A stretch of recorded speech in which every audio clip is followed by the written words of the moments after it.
안녕하십니까, 덕골입니다. 오랜만에 인사를 드립니다. 한동안 일도 바빴고요. 이것저것 제가 개인적으로 해결해야 될 일이 많아서 따로 방송 촬영을 못했는데, 오늘 오랜만에 좀 촬영을 하게 됐습니다.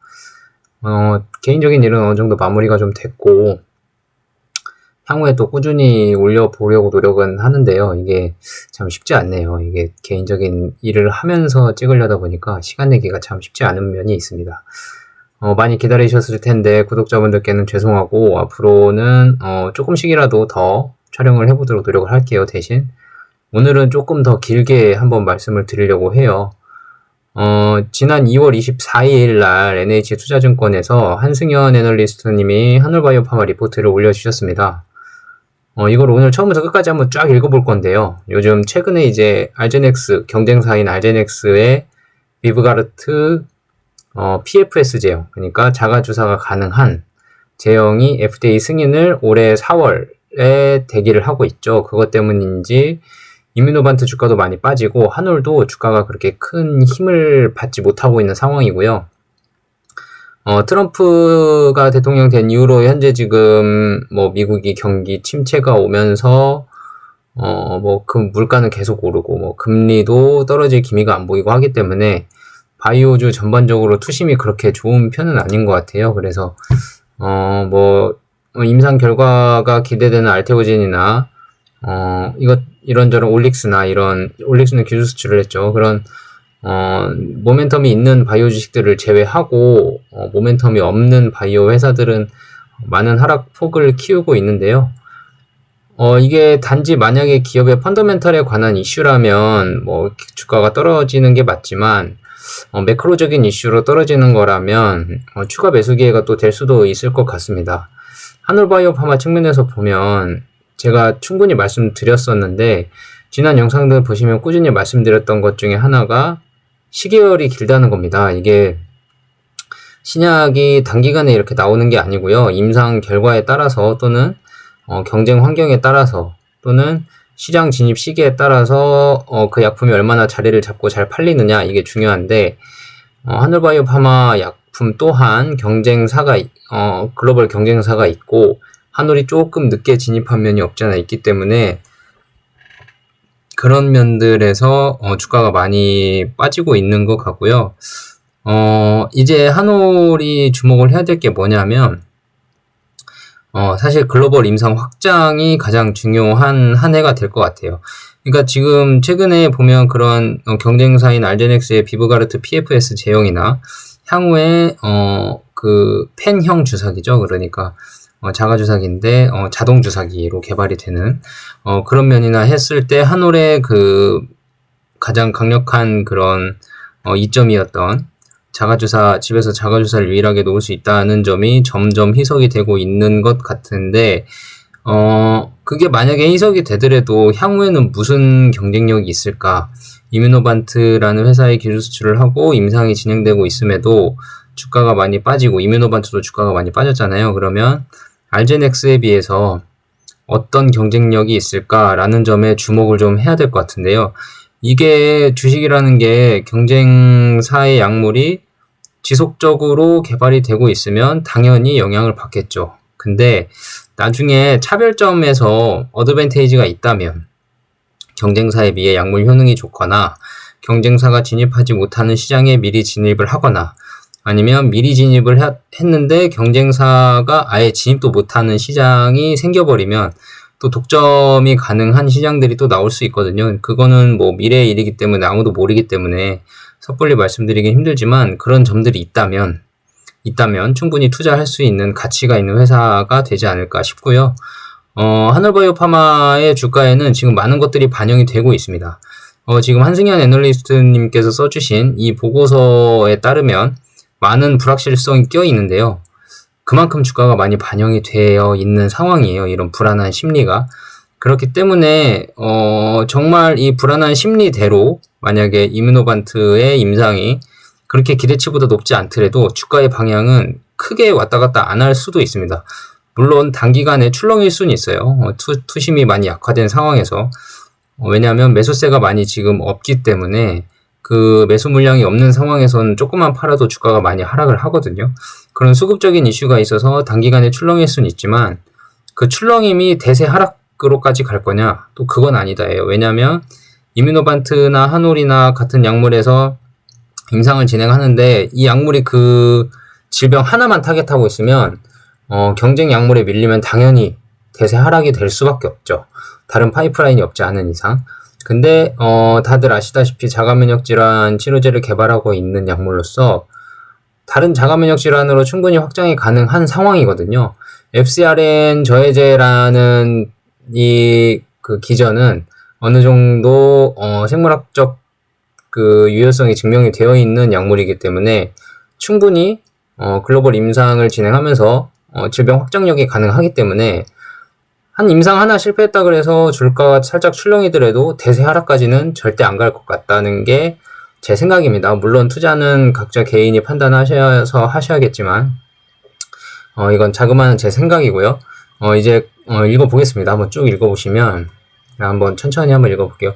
오늘의 영상이 좀 깁니다. 대신 이 목소리 보이스 위주로 할 테니까 천천히 들어보시고 화면에는 그렇게 크게 많이 집중 안 하셔도 될 것 같긴 해요. 귀에다 꽂아놓고 천천히 들으셔도 괜찮을 것 같습니다. 일단 글로벌 파트너사 이뮤노반트 주가 반등의 단초를 찾아보자입니다.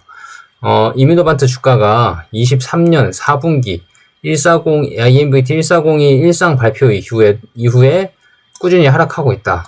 24년 1월에서 5월은 마이너스 40%가량이 빠졌는데 그 이유가 140.2로 피보팅을 하면서 그러니까 140.1이 140.2로 개발을 하겠다라고 이제 전략을 바꾸면서 이게 다른 회사가 M&A 해갈 것이라고 생각을 했는데 이뮤노반트가 좋은 물질을 찾았기 때문에 우리는 이제 이 좋은 물질로 바꿔서 개발을 해볼게 라면서 이뮤노반트가 M&A 될 거라는 기대감이 반납이 됐고요. 그 다음에 작년 6월에서 9월 동안에는 약 12%가량 살짝 올랐었는데 그 이유는 그레이브스병에 대한 개념 입증, POC가 개념 입증이 됐기 때문에 그레이브스병에도 효과가 있을 수 있다라는 가정이 생기면서 12%가량 상승을 했었고요. 24년 9월에서 25년 2월 현재까지 마이너스 27% 정도 빠졌는데 그 이유는 그 경쟁사 알제넥스의 PFS, 프리필드 시린지라고 주사에 자동으로 충전이 돼서 주사에 사전에 충전이 돼서 나오는 주사기가 이제 집에서 써먹을 수 있다라고 자가주사의 형태를 띌 수가 있다라는 것 때문에 지금 경쟁 우려가 나타났기 때문에 떨어졌고요. 존슨앤존슨의 MG가 올해 상반기 내에 이제 FDA 승인을 받을 거라고 생각하면서 경쟁이 더욱 치열해졌죠. 그래서 이 경쟁 우려를 반영하면서 이뮤노반트가 주가 하락을 많이 했습니다. 자, 1401과 1402를 나눠서 한번 보겠습니다. 1401은 이뮤노반트 기업가치 반등의 단초가 3월 공개 예정인 파토클리맙 글로벌 MG 3상 데이터가 될 거다. 그러니까 글로벌 MG 중증 근무력증 3상 데이터가 올해 3월까지 공개를 한다고 했거든요. 근데 3월 31일 날 공개를 할지 3월 31일 전에 공개를 할지는 모르겠습니다. 일단 3월까지 공개를 한다고 발표를 한 상황이고 IgG 감소율, 그러니까 효능이 좋을수록 IgG 감소율이 높을수록 질병에 나타나는 효과가 좋다라고 지금 가정을 세우고 임상을 진행을 하고 있고요. IgG 감소율과 실제 치료 효과의 상관성 입증이 필요합니다.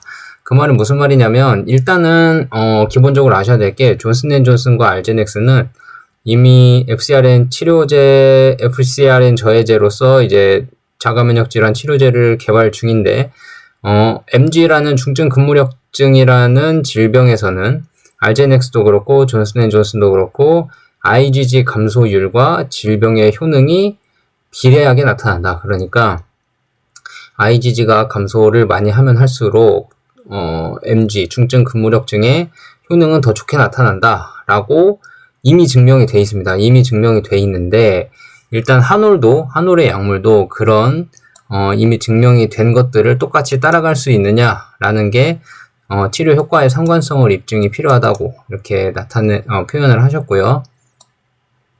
12주차 위약 조정 MG-ADL 감소폭이 핵심이다. 그 말이 무슨 말이냐면 임상 설계를 이뮤노반트가 어떻게 임상 설계를 했냐면요. 12주 동안에는 340mg이랑 680mg이랑 두 개의 환자를 나눠서 투약을 합니다. 두 개의 환자를 나눠서 투약을 하고 그 다음 12주차에는 340ml만 투약을 해서 그 IgG 감소 상태를 유지만 시키게끔 임상 설계를 했거든요. 뒤에 나옵니다. 설명해 드리겠습니다. 그래서 가장 중요한 건 12주차, 첫 12주차에 MG-ADL 감소 폭이 고용량과 저용량이 얼마나 차이가 나게 감소를 하느냐. 그 말은 무슨 말이냐면 저용량 340mg에서는 그 IgG 감소율이 좀 적을 거 아니에요. 그 적은 만큼 MG-ADL이라는 그 주관적 점수거든요. FDA가 평가하는 8개 항목 정도가 있는데 그걸 평가하는 주관적 점수가 감소가 많이 될수록 증상이 좋아지는 거예요. 근데 저용량 340mg에서 MG-ADL 감소 폭이 작고 그 다음에 고용량 680mg에서 MG-ADL 감소폭이 크면 이거는 용량에 따라서 감소폭이 달라지는구나 라는 게 증명이 되면 이게 IgG 감소에 따른 상관성 입증이 됐겠죠. 그래서 고용량 환자군 680ml 넣었을 때 MG-ADL 감소폭이 3에서 4점 이상이 감소가 되면 이거는 경쟁사보다 알제넥스나 존슨앤존스보다 훨씬 효능이 뛰어나기 때문에 주가가 반등할 수 있다. 이 숫자는 사실 의미가 없어요. 왜냐하면 이거는 애널리스트 분께서 예상을 하시는 거지 절대적인 숫자는 아니니까요. 이거 믿고 투자하시면 안 되고요. 주가가 반등 가능하다. 그 말은 펀더멘털에 증명이 된다. 그 말이니까 거기에 더 집중을 하시면 됩니다. 그 다음에 그렇지만 다만 과거 중국 MG 데이터는 우려 요인이다. 만약 비브가르트 대비 어리의 데이터 공개 시 주가가 추가 하락 가능하다. 왜 과거 중국 MG 데이터에 대해서 우려 요인이냐면 과거에 중국에서 MG를 이미 3상을 성공은 했거든요. 이 MG-ADL이 2점 이상만 개선돼도 성공이에요. 근데 중국에서 2점 이상 개선이 됐거든요. 근데 중국에서 임상실험을 할 때 고용량이랑 저용량이랑 얼마 차이도 안 났고 반대로 저용량이 더 MG-ADL 감소가 높았어요. 왜냐하면 아까 말씀드렸다시피 MG-ADL이 그 환자 주관적인 점수다 보니까 평가를 할 때 환자마다 증상이 좀 다르고 환자의 케이스가 좀 다르고 하면 이게 좀 차이가 있을 수 있거든요. 그러니까 같은 케이스의 환자를 똑같이 해서 실험을 해버리면 같은 증상의 환자들과 같은 인자들을 가지고 있는 환자들이 실험을 하면 같은 일관된 결과가 나올 수 있지만 환자들이 막 이거저거 이 사람 저 사람 섞여 있고 증상이 다른 사람들이 막 섞여 있고 인자가 있는 사람도 있고 없는 사람도 있고 막 해버리면 그 주관적으로 느끼는 그 증상 개선 정도가 좀 많이 차이가 날 수 있어요. 그래서 MG 데이터, 중국 MG 데이터에서는 저용량이 오히려 점수 개선 폭이 더 높았어요. 그래서 이게 IgG 감소율과 MG-ADL 감소율이 비례하지 않나? 상관성이 없나? 라는 의구심을 품게 된 겁니다. 근데 여기서 중요한 거는 아까도 말씀드렸다시피 알제넥스와 존슨앤존슨은 이미 IgG 감소율과 MG-ADL 감소 폭이 상관성이 있다고 입증이 됐기 때문에 그러니까 임상 설계를 잘했죠. 환자도 잘 모집을 했고 그렇기 때문에 충분히 이거는 증명이 가능하지 않을까 저는 생각을 하고 있습니다. 그러니까 환자도 임상을 할 때 이게 스크린을 잘해야 돼요. 이게 이런 효능이 그러니까 이뮤노반트의 약물이 충분히 예상한 대로 효능이 나타날 것 같은 환자들을 모집할 수 있는 임상을 계획해서 승인을 받는 게 그게 바로 기업 이뮤노반트나 기타 대기업들이 대규모 제약사들이 하고 있는 임상 설계 방법이거든요. 그러니까 시험에 나올 수 있는 것들만 공부하는 거랑 비슷한다고 보면 돼요. 그러니까 임상이 성공할 수 있는 확률을 높이는 환자를 모집하는 거죠.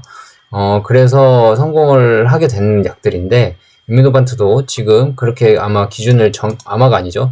그렇게 기준을 정해서 임상 실험을 하고 있는 것을 알고 있어서 저는 충분히 가능성이 좀 있지 않을까라고 생각을 합니다. 그 다음에 만약 비브가르트 대비 열의의 데이터 공개 시 주가 추가 하락 가능하다. 이 말은 뭐 제 개인적인 바람일 수도 있지만 이미 비브가르트보다 안 될 수도 있을 거야 라는 감정이 어느 정도 주가에 녹아져 있는 것 같아요. 많은 하락이 있었고요. 하늘바이오파마도 이거 비브가르트 경쟁사 좀 센데 이것보다 잘 나올 수 있을까? 이미 시장에 자리 잡고 있는데 얘보다 안 나오면 주가 하락인데 불안하다. 불확실성이 이미 주가에 많이 반영이 돼 있어서 열의의 데이터를 공개한다고 해서 하늘바이오파마가 주가의 상당 부분을 많이 반납을 할지 그건 잘 모르겠습니다.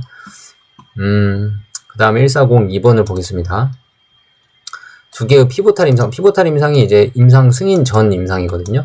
FDA 승인 전 임상이고, 그레이브스병이나 ACPA가 양성인 류마티스 관절염, ACPA 플러스 RA가 그 말입니다.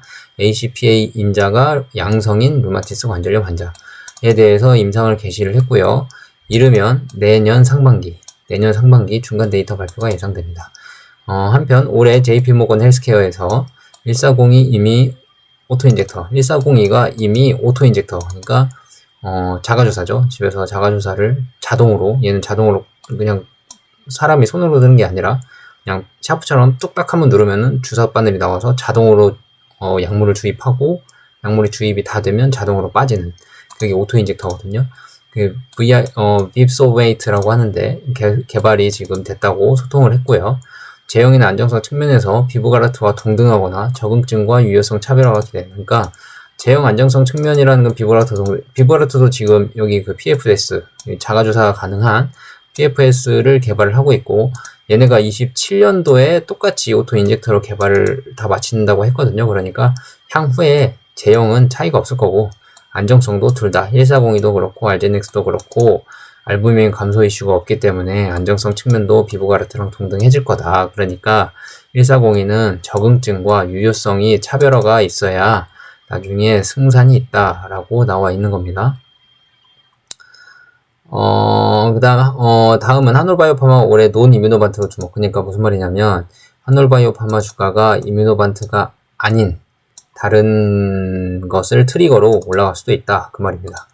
하늘의 적정 가치는 이뮤노반트의 시총 대비 약 50%로 판단이 되는데 현재 약 38% 수준으로 밸류에이션 업사이드가 존재한다. 그 이유는 올해 하반기에 논 이뮤노반트, 그러니까 이뮤노반트가 아닌 중국에서 MG가 허가되거나 일본은 지금 판권을 이뮤노반트가 아닌 한울이 들고 있거든요. 그래서 일본에 대한 판권을 라이센스 아웃할 수 있는 모멘텀도 존재하기 때문에 이뮤노반트 뿐만이 아니라 다른 한울만의 특별한 모멘텀이 올해 있을 수도 있다. 이 말입니다.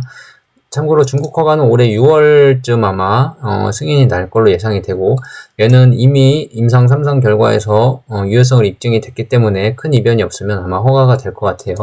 만약에 중국에서 약을 팔게 되면 그 약에 대한 로열티가 3분기 중부터는 아마 조금씩은 들어오지 않을까 싶습니다. 참고로 중국에서는 어떤 제약사가 파냐면 제가 알기로는 중국 10대 제약사 중에 하나로 알고 있고, 하버바이오메드가 임상시험을 진행을 했지만 그 약을 CSPC 제약이라고, 중국 석약제약그룹이라고 있어요. 그 CSPC라고, 그 CSPC 제약에서 이제 판매를 하게 될 텐데, 나름 그 중국에서 판매망도 잘 구축이 돼 있고, 제약 10위 안에 드는 제약사이기 때문에 아마 판매, 마케팅이나 그런 거 면에서는 중국에서는 잘할 것 같아요. 그리고 알제넥스도 중국에서 약을 팔고 있는데, 알제넥스가 팔고 있는 약을 중국에서는 자이랩이라고 하는 회사에서 팔고 있는데, 그 자이랩이라고 하는 회사보다 이 중국 한올이 기술수출한 CSPC 제약이 훨씬 마케팅이 뛰어난 걸로 저는 알고 있습니다. 참고해 주시고, 일본 라이센스 아웃도 기대감이 있는데, 일본 라이센스 아웃은 어느 정도일 것으로 예상을 하냐면, 보통 라이센스 아웃을 이제 3상 다 끝나고 하는 거잖아요. 만약에 이 MG 데이터가 3월 달에 공개가 되면 글로벌 일본 3상 결과도 공개가 되는 건데, 일본 3상 결과 공개가 되고 만약에 유효성이 입증이 된다 그러면 라이센스 아웃을 할 때 그 임상을 진행했던 비용들을 다 거기다 포개서 라이센스 아웃 계약을 진행을 하기 때문에 아마 꽤 큰 금액의 라이센스 아웃 계약이 나올 것 같아요. 그러니까 일시불로 계약금을 아마 많이 받게 될 수도 있습니다.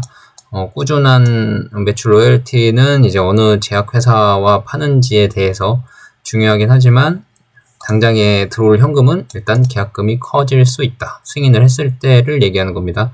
그리고 뭐 TED나 뭐 MG, 그다음에 CIDP 등등 일본에서도 충분히 라이센스 아웃을 하고 나면 그 제약사에서 그 약을 키우기 위해서 많은 임상을 또 진행을 하기 때문에 일본에서 이제 라이센스 아웃을 할 거면 중요한 거는 임상을 진행할 수 있는 재무적 구조가 튼튼한 회사에 라이센스 아웃을 한올 입장에서는 해야 되기 때문에, 왜냐하면 이 파이프라인이 계속 어떤 질병이든 확장이 가능한 파이프라인이기 때문에 임상을 동시에 몇 건씩 막 진행을 해야 되거든요. 그 이뮤노바트처럼.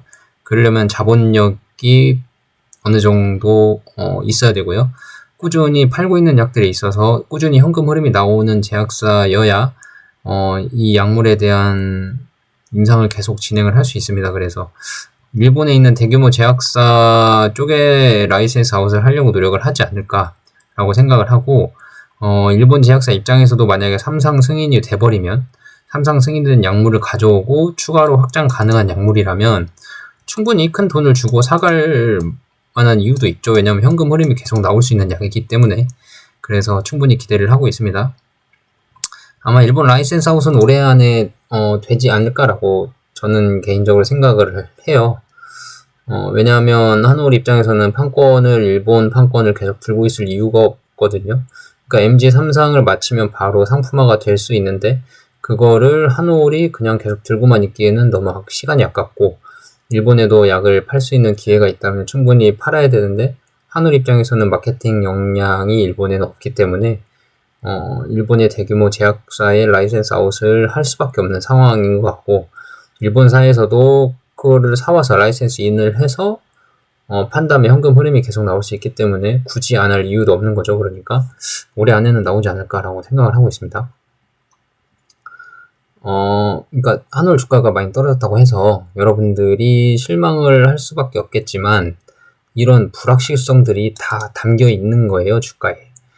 그러니까 만약에 알제넥스나 존슨앤존슨이 이렇게 PFS 제형도 4월달에 승인을 받고, 존슨앤존슨도 상반기 내 MG 승인을 받는다고 하더라도 이미 주가에는 반영이 되어 있다. 그때 승인받는 거 무서워서 파는 사람들은 좀 하수일 수도 있다. 만약에 이런 불확실성 속에서 물론 순간 출렁일 수는 있지만, 그 순간 출렁일 때를 노려서 사겠다는, 조금 출렁일지 안 출렁일지도 모르기 때문에 좀 마켓 타이밍을 하기에는 좀 쉽지 않을 것 같고요. 만약에 이런 불확실성을 많이 감고 있는 주가에서 조금은 사실 수 있다면 모아가는 것도 괜찮을 것 같습니다.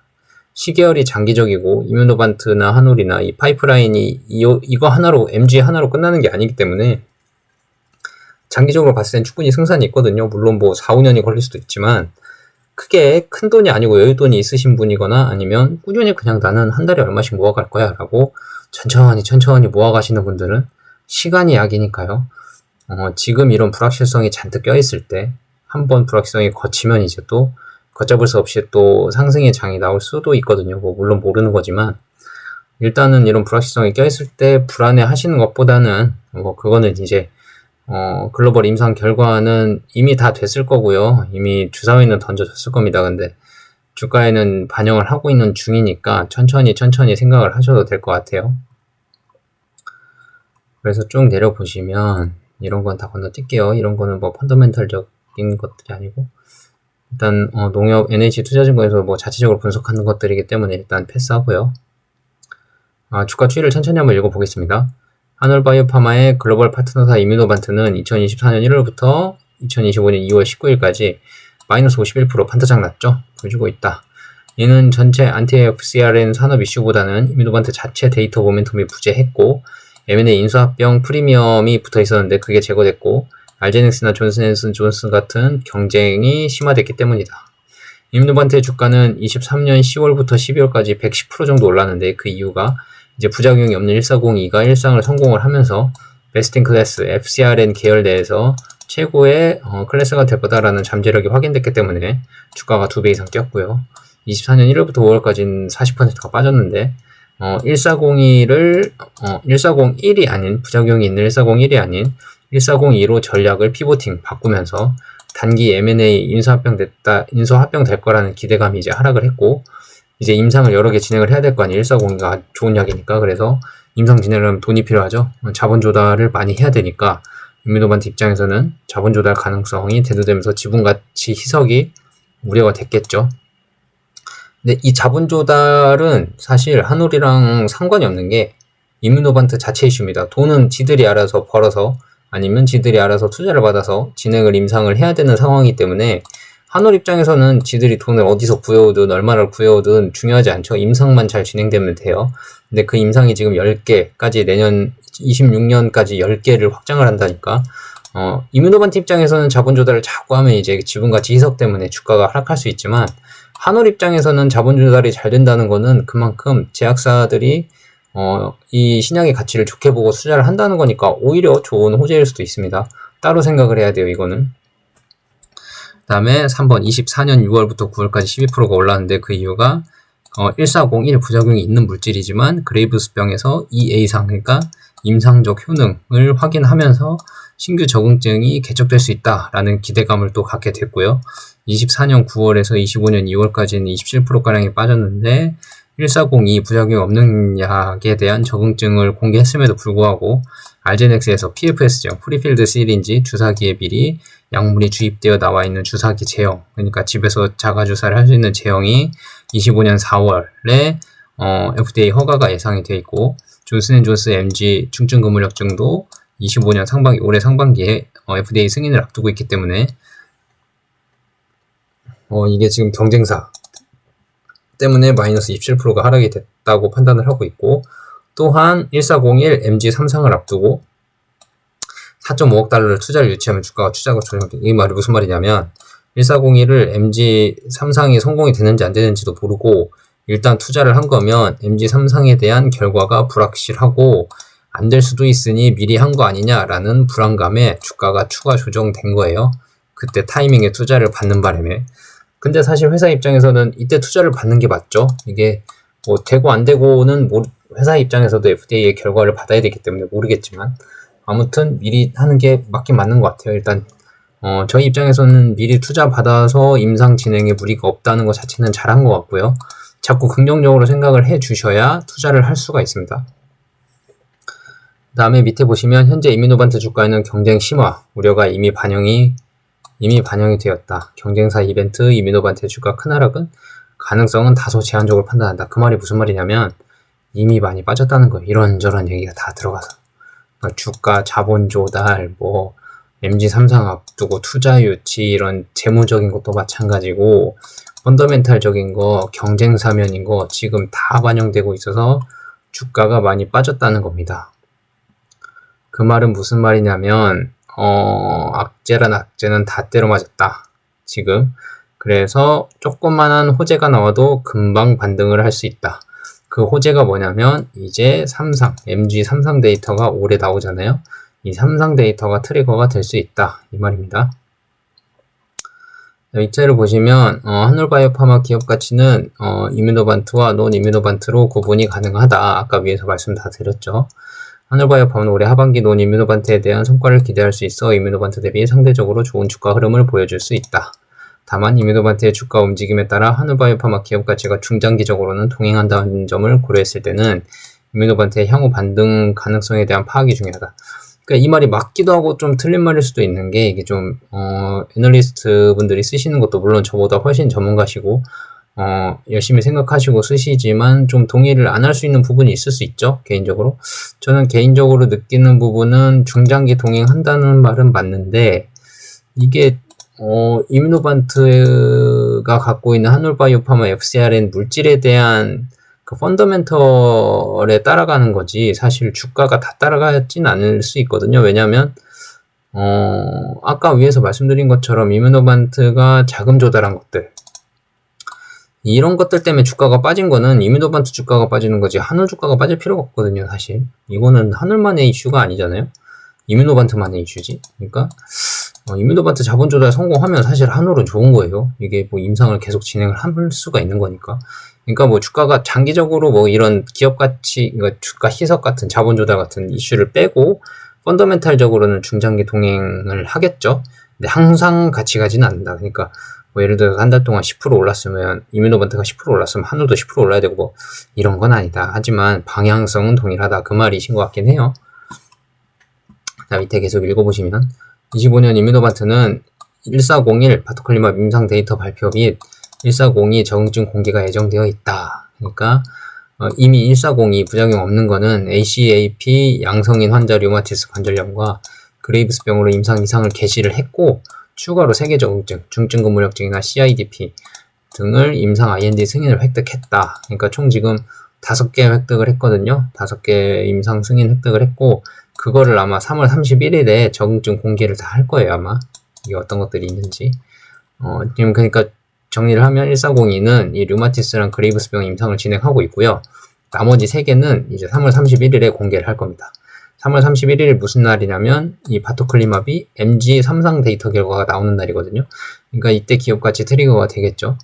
자, 또 읽어보시면 다만 1402는 올해 임상 개시하여 이상 중간 데이터 그레이브스병이나 류마티스는 이르면 26년 상반기에 데이터 발표 가능성이 높고요.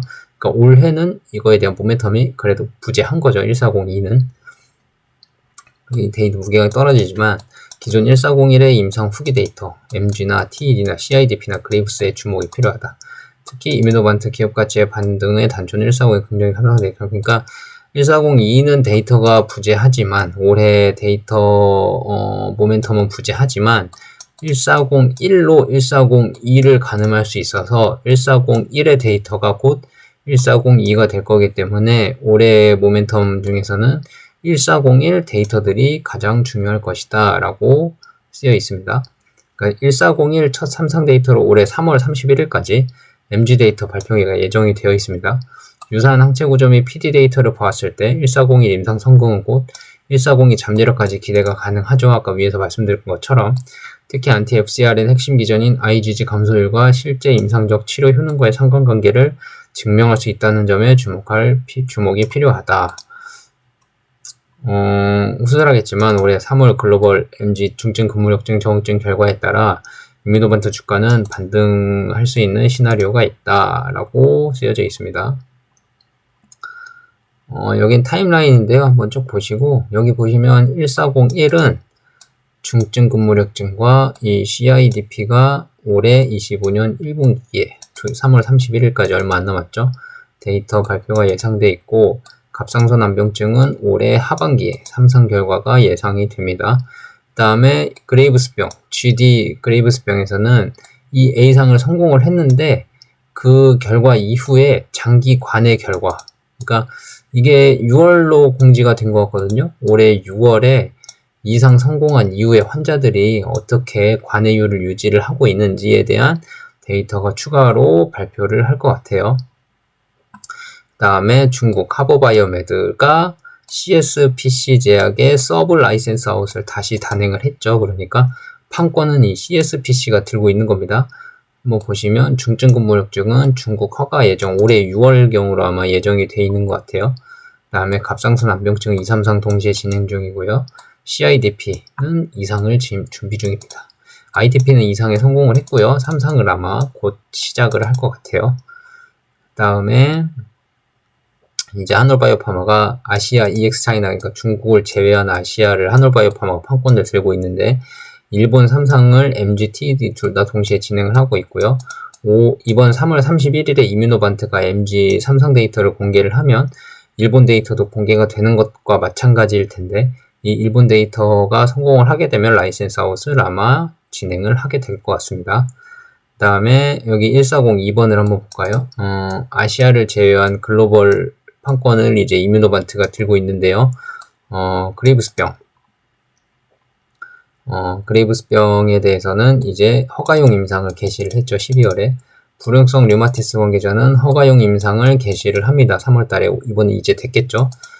추가 2-3개 적응증은 아직 발표가 안 됐는데요. 이번 3월 31일에 얘네 임상 발표하면서 이거 3상 임상 발표를 하면서 아마 추가 어떤 적응증을 개시를 할지 지금 공개를 할 것 같고요. 26년 3월까지 총 10개까지 늘릴 겁니다. 그러니까 돈이 많이 필요해요. 이뮤노반트는 지금 돈이 많이 필요한 상황입니다. 나머지에 대해서는 한번 쭉 나중에 한번 보시고요.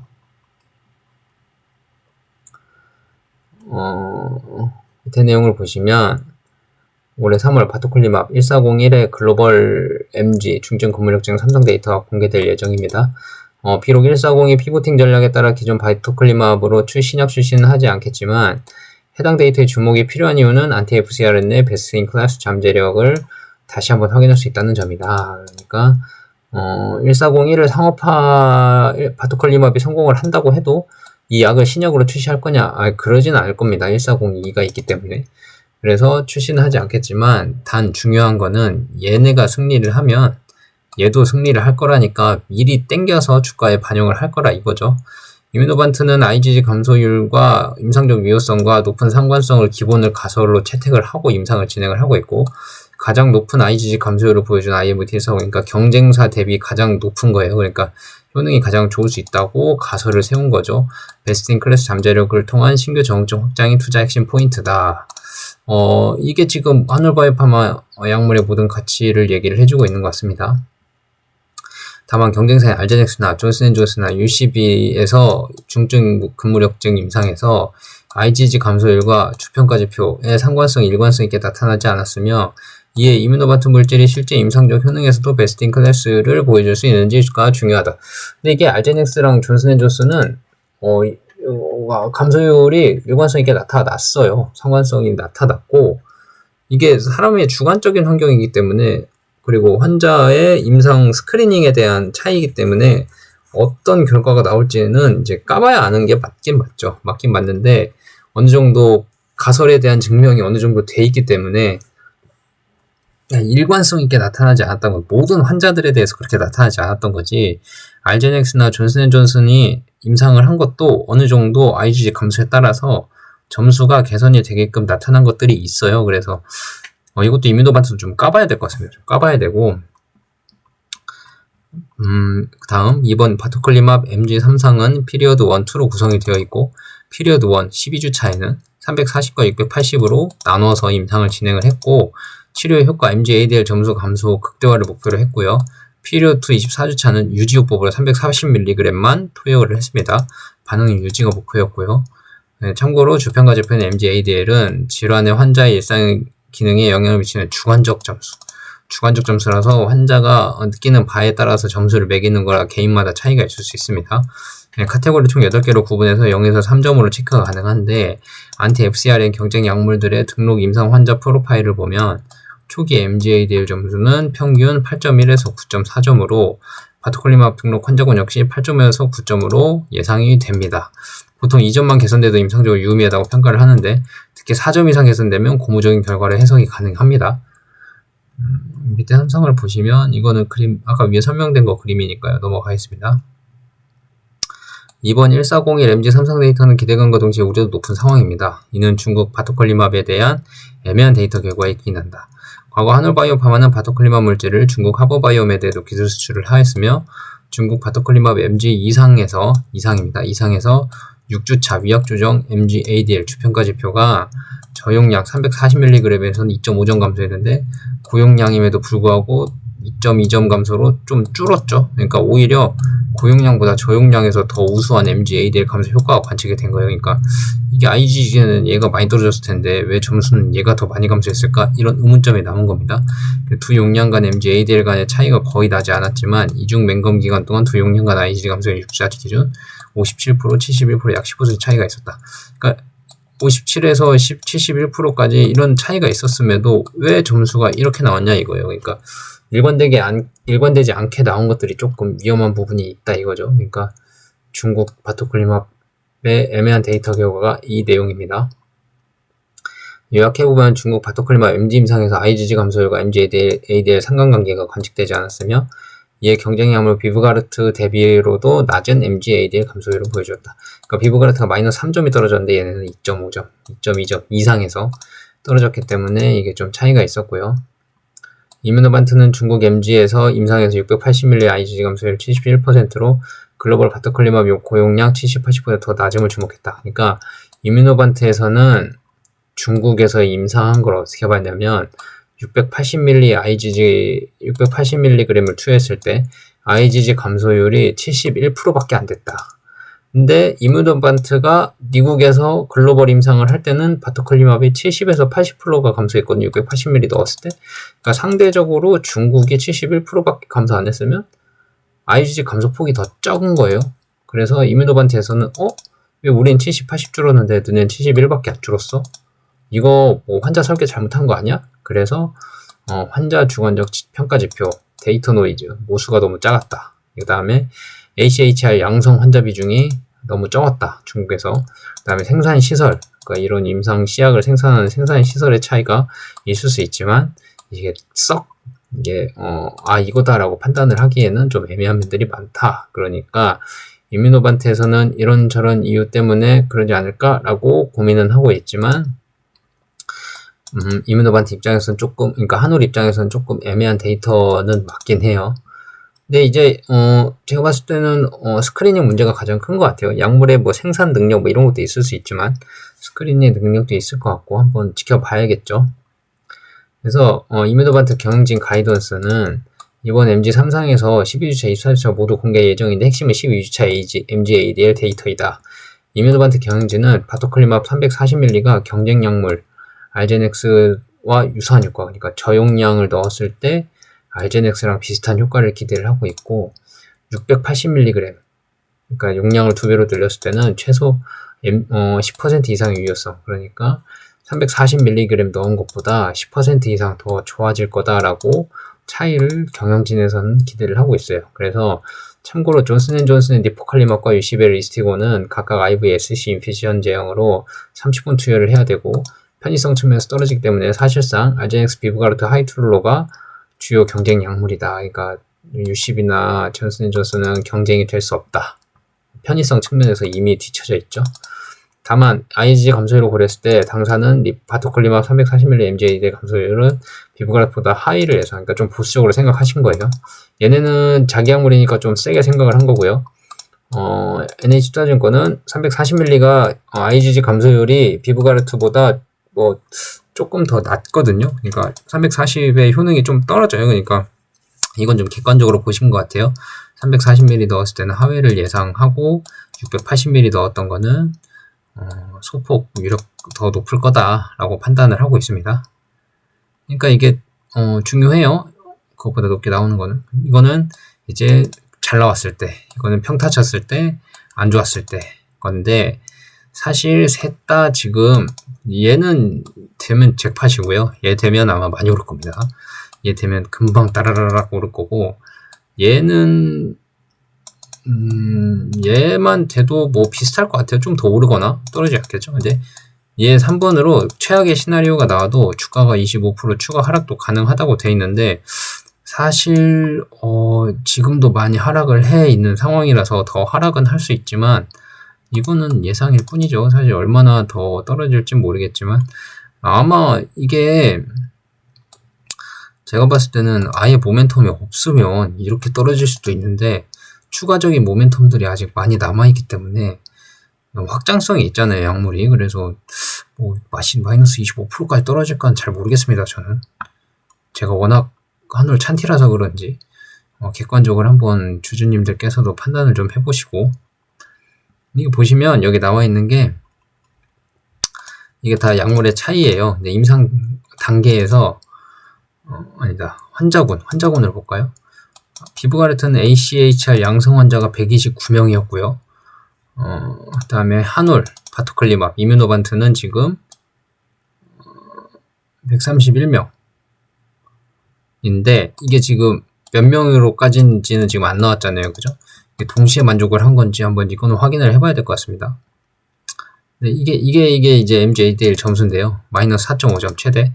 평균은 3.0점이었는데 이게 하버에서 지금 이상 진행했을 때는 이렇게 나왔습니다. 그래서 조금 비교가 살짝 얘는 아마 모수가 많이 없었을 거거든요. 그러니까 되게 지금 객관적인 비교는 어렵고 아마 이것 때문에 지금 불안해하고 있는 것 같아요. 주가가. 다른 것들은 안 보셔도 될 것 같고 140의 개발 전략은 적응증 확장과 오토인젝터 편의성입니다. 알제넥스가 지금 MG, CID, BC양을 선점을 했고 존슨앤존슨은 HDFN이나 웨이하, 쇼그렌 등을 주적으로 예상이 되는데 이뮤노반트 140에는 알제넥스 대비 7에서 8년, 존슨앤존슨 대비 3년에서 4년 뒤늦게 시장에 진입할 수 있으나 그레이브스병이나 류마티스에 관련돼서는 선점을 할 수도 있어요. 또한 경쟁력 확보 가능한 쇼그렌, 신생아 용혈병, ITP 위주로 26년까지 총 10개 정기적 확장을 기대한다. 그러니까 시장에는 좀 늦게 진입을 하는 게 FcRn 관련 계열 약물로는 시장에 조금 늦게 들어가지만 적응증별로 따지면 자리를 먼저 잡을 것들이 있다 이겁니다. 그 그레이브스병이 다른 제약사에서는 지금 시행을 못하고 지금 한올만 하고 있잖아요. 이거나 아니면 이 류마티스 같은 것도 사실 이게 지금 IgG 감소량이 얼마가 되느냐가 중요한데 이런 것들은 다른 제약사들이 진입하기가 쉽지 않거든요. 이 존슨앤존슨 같은 경우는 지금 TNF 알파 치료제랑 병용을 하잖아요. 그죠? 그러니까 이게 약 주사를 2개 맞아야 된다는 뜻인데 이러면 누가 맞나요? 그죠? 그러니까 이게 참 효능이 좋긴 좋아요. 근데 이제 좀 FcRn 계열 내에서는 좀 늦다 싶은 거죠. 대신 MG나 뭐 CIDP나 이런 데서는 좀 늦어도 이 류마티스 관절염이나 그레이브스병에서는 좀 많이 빠르다. 근데 이게 또 임상을 진행을 해야 되고 시계열이 길기 때문에 이것도 지켜봐야 된다 그 말입니다. 근데 이게 보시면 환자 수를 좀 보시면 이게 뭐 MG 같은 경우가 지금 17만 명 플러스 10만 명 이렇게 돼 있는데 그레이브스병 하나만 33만 명이에요. 쉽지 않죠. 그 다음에 류마티스도 7만 명 정도로 예상을 하고 있고 그러니까 이 환자만 가져와도 벌써 40만입니다. 40만. 근데 지금 중증 근무력이나 CIDP 같은 거는 4만 1000이나 뭐 17만 하면은 20만이죠. 21만 그죠? 그러니까 이거 하나도 못해요. 그레이브스병이 시장이 상당히 커요. 그러니까 한올이 조금 FcRn 계에선 좀 늦게 들어왔다고 해도 그레이브스병에서 자리만 잘 잡으면 시가총액이 금방 올라갈 수 있다. 물론 희망사항이지만 어떻게 될지는 잘 모르겠습니다. 이민호반트 향후 140의 개발 전략 측면에서 가장 중요한 적은 그레이브스병이다. 아까 말씀드렸죠.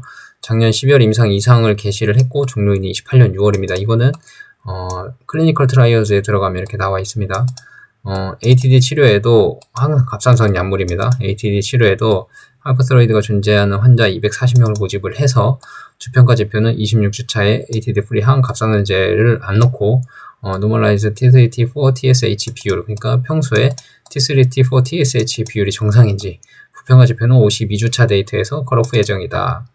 환자 등록마감 올해 중반 예상되고 주평가 지표는 26주차 데이터기에 이르면 26년 상반기 탑라인 데이터도 공개가 기대된다. 그러니까 26주차만 임상을 진행을 하면 되니까 반년이죠. 반년. 그러니까 작년 12월에 진행을 했기 때문에 올해 6월이나 7월이면 임상이 끝날 수 있고요. 내년에 데이터가 나올 수 있다. 이 말입니다.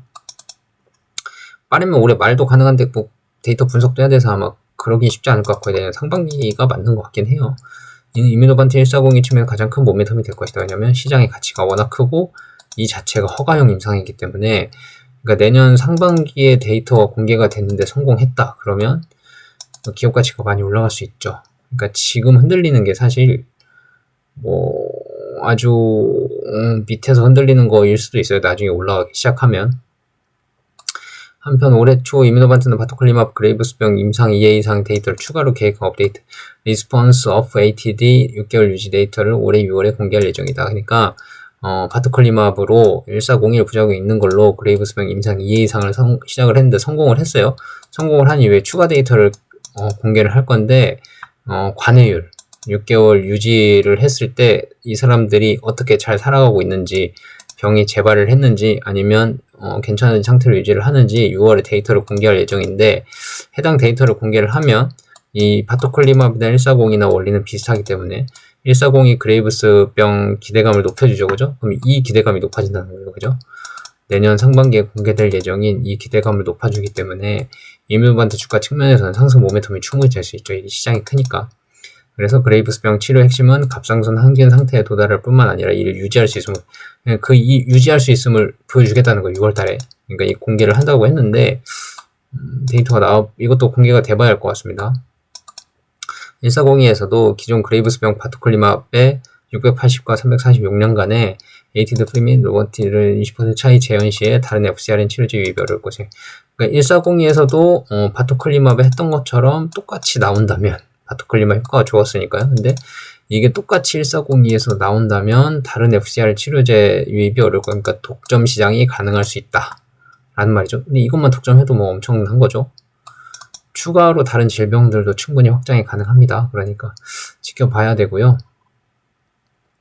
자, 류마티스 관절염에서는 어떠냐. 1402 두 번째 핵심 정후증으로 불응성 ACPA 양성인 환자 류마티스 관절염에도 올해 1월 임상 이상에 진입을 했습니다. 얘는 27년 9월에 지금 종료일이 예정인데 얘가 더 일찍 끝나죠. 왜냐면 환자가 엄청 많거든요. 환자 120명 모집이 예정이며 임상 스크리닝 기간 5주를 거치고 그 다음에 약을 투여하기 시작해서 피리어드 1 첫 번째 기간은 600mg을 16주차를 진행을 하고요. 피리어드 2 기간 추가 12주로 구성되어 있고요. 피리어드 1 임상 참여자 중에 ACR 20개 질문을 하는 거거든요. 20개 질문에서 반응 조건 만족한 환자를 14, 16주차에만 피리어드 2로 넘어갈 수가 있고요. 1402 600ml, 300ml 위약군을 1대1대1로 숫자를 1대1대1로 쪼개서 구성해 맹검 임상 진행을 합니다. 추가 12주 동안. 다음에 28주간 마무리, 여기 12주, 16주 하면 28주죠? 28주 마무리한 환자가 피리어드 3, 48주 유지급여까지 거치게 되면 피리어드 2 끝난 기간 ACL, 피리어드 1 오픈라벨 데이터는 2026. 그러니까 피리어드 1 오픈라벨이면 이 피리어드 1 오픈라벨 이거 600ml 넣었을 때거든요. 그러니까 600ml 넣었을 때 오픈라벨 데이터 공개를 만약에 2026년에 하게 되면 600ml 넣었을 때 환자들이 좋아졌다 나빠졌다 이게 나오겠죠. 그죠? 효과가 있는지 없는지. 한편 경쟁사 존슨앤존슨에서 불응성 이 환자 똑같은 임상을 했을 때 임상 이상에서 작년 10월을 종료를 했는데 올해 관련 데이터를 공개를 할 예정입니다.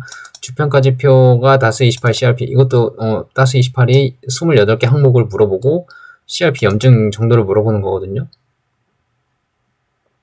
만약에 TNF-알파 단독보다 병용의 치료 효과 우위성을 확인 시에 FcRn 치료제의 불응성 류마티스 확장 잠재력을 확인 가능한 셈이다. 그러니까 만약에 존슨앤존슨 임상 데이터가 좋게 나오면 한올도 땡큐다 이렇게 이해를 하시면 됩니다. 존슨앤존슨 이상 공개가 예정인데 아마 2024년 10월에 끝났으니까 아마 곧 공개를 하겠죠. 그 다음에 오토인젝터 제형은 일단 이뮤노바트랑 알제넥스밖에 없어요. 오토인젝터 자동으로 주사를 꽂는 거 이게 살에다 갖다 대고요. 샤프로처럼 모나미 볼펜처럼 위를 똑딱 누르잖아요. 그러면 주사 바늘이 톡 나와서 살을 찌르고 들어가서 주사가 자동으로 찌익 하면서 들어가요. 소리는 안 납니다. 네, 쏙 들어가고 그 다음에 약물이 다 들어가면 쏙 빠져요.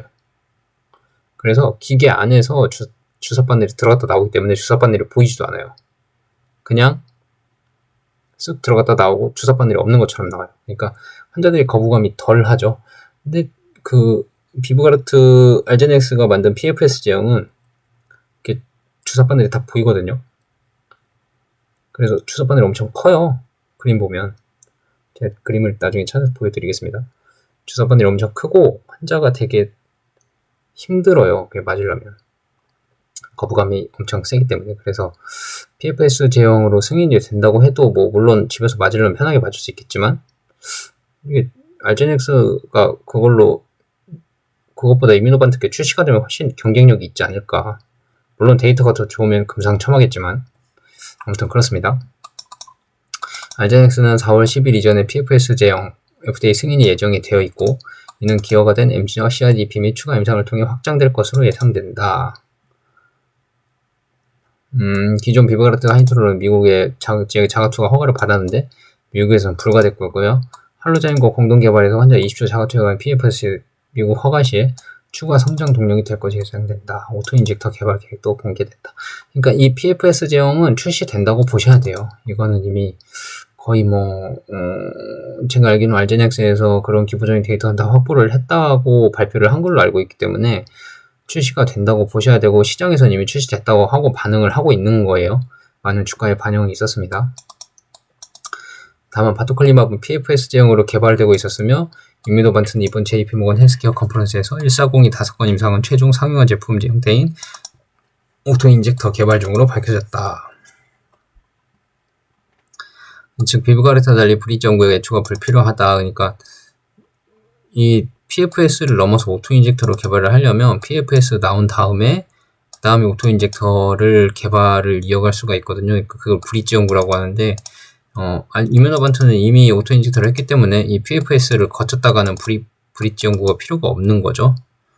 그래서 임상 성공 가능성이 높다고 판단이 되고 일단은 결국 비브가르트와 IMVT 140의 출시와 안정성, 편의성의 무차별, 그러니까 편의성은 둘 다 자가주사할 거다. 안정성 둘 다 안전할 거다. 그러니까 무차별하다. 장기적으로 봤을 때는. 그래서 이는 기존에 편의성 우위를 가졌던 임뮤노반트 입장에서 분명히 아쉽지만 해당 우려는 이미 임뮤노반트에 충분히 반영이 되어 있다. 다만 유효성, 우위성은 IgG 감소의 실제 임상적 치료 효과에 대한 입증이 필요하기에 앞서 분석한 바토클리마 웰지 3상 결과에 따라 올해 임뮤노반트 주가가 결정될 것이다 라고 표현을 하셨습니다. 자, 이거 쭉 읽어봤고요. 결론은 뭐냐면 한올 주가 많이 빠졌다. 단 악재란 악재는 다 때려 맞았다. 그래서 MG 데이터가 뭐 기존 대비 안 좋은 것도 중국에서 불안불안하게 나온 데이터들도 그것 때문에 주가의 불확실성이 어느 정도 반영이 되어 있다. 실제로 안 좋게 나와도 떨어질 수 있지만 그렇게 대세 하락까지는 아니다. 왜? 확장성이 있기 때문에. 그리고 6월 달에 그레이브스병에 대한 관해 결과 유지요법을 했을 때 이 환자들이 계속 이런 좋은 상태가 유지가 되는지 그 결과 데이터를 6월 달에 발표를 한다 했으니 그게 발표가 되면 1402가 지금 허가용 임상을 진행을 하고 있는데 이 허가용 임상이 성공을 할 거라는 기대감을 훨씬 높일 수 있어서 주가는 또 오를 수 있다. 그러니까 결국은 하락시 매수 기회다라고 저는 판단을 하고 있습니다. 오늘 한번 쭉 읽어봤는데 내용이 많이 부족할 수는 있지만 투자하시는 분들이 참고를 할 수 있을 정도만 됐으면 좋겠고요. 다음에도 좋은 리포트가 있거나 지난주에 리포트들이 꽤 나왔거든요. 그런 리포트들을 조금씩 한번 똑같이 쭉 훑어보는 시간을 갖도록 하겠습니다. 네, 오랜만에 촬영 들어주셔서 감사하고요. 다음에 또 뵙겠습니다.